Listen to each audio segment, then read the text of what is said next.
What's up, guys? It's Lou from Unbox Therapy, and I'm very excited to unbox the brand new PS3 3D display with SimulView technology. I'm going to explain what that technology is in a minute, but first let's talk about what we've got included. We have an extra set of 3D glasses. On the outside of the box, there's also one on the inside of the box, so of course we can take advantage of that SimulView technology.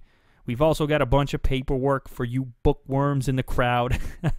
Just explaining how to charge up your 3D glasses. After all, they are active shutter glasses. They do require power, but it is nice to have rechargeable ones so you don't have to go looking for those watch batteries.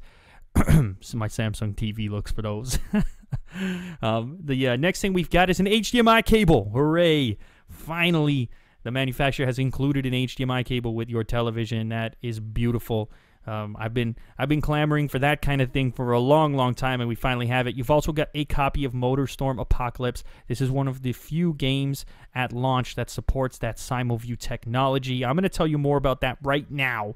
What it does is it allows for two people to play a game locally, versus mode, and not see what the other individual is doing.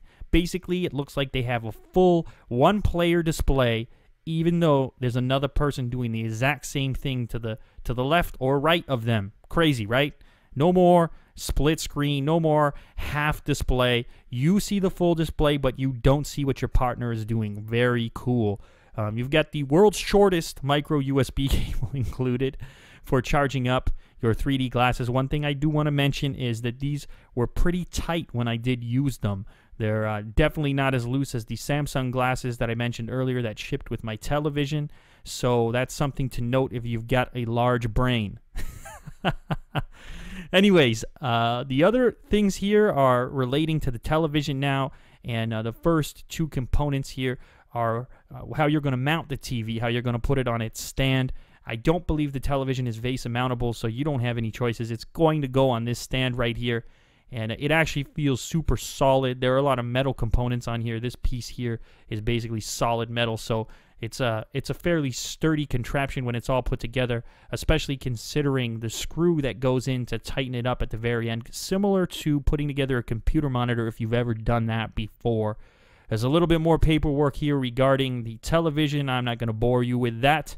And lastly, hiding inside of this piece of packaging, the power cable, the ever important power cable. So don't go worrying that it's not in the box. It's hidden in this portion here if you do pick up this TV. So lastly, we've got the display. I keep calling it a TV. It's really a display. There's no tuner for cable in here. You're going to have to use a set-top box if you want to watch TV on here, which most people have who have modern HD TV. Anyhow, after you get the display out, you notice it kind of looks like a giant PSP with the curved sides on it. I actually like the design. I think computer monitors, for the most part, are pretty boring. So this is a good way of spicing it up a little bit.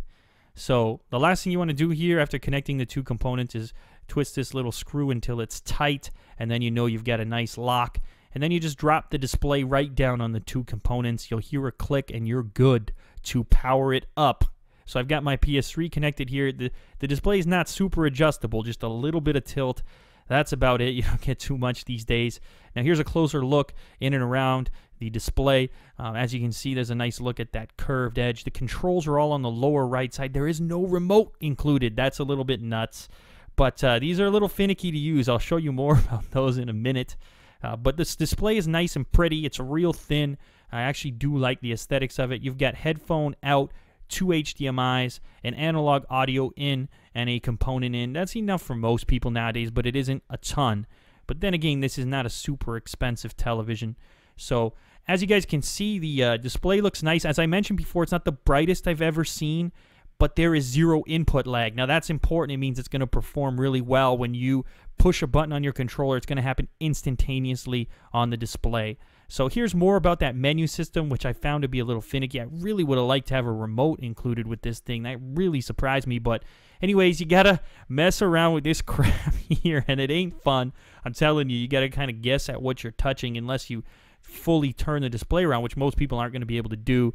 And it brings up this menu system up here, which, as I said before, is not the most fun. So get it set up the way you like, and then never touch those buttons again. Anyway, guys, I'm impressed. I gotta say, I've been looking for a gaming display with zero input lag that looks, a little bit more unique than a regular computer monitor, and this might just be it. And it does match the PS3 real nicely. So anyway, guys, if you enjoyed this content, hopefully you can like and favorite this video. As you know, it helps me out a bunch and helps me produce more content. As always, I want to thank you for watching. And other than that, check out the channel if you haven't done so yet. And until next time, I'll see you around. Later, guys.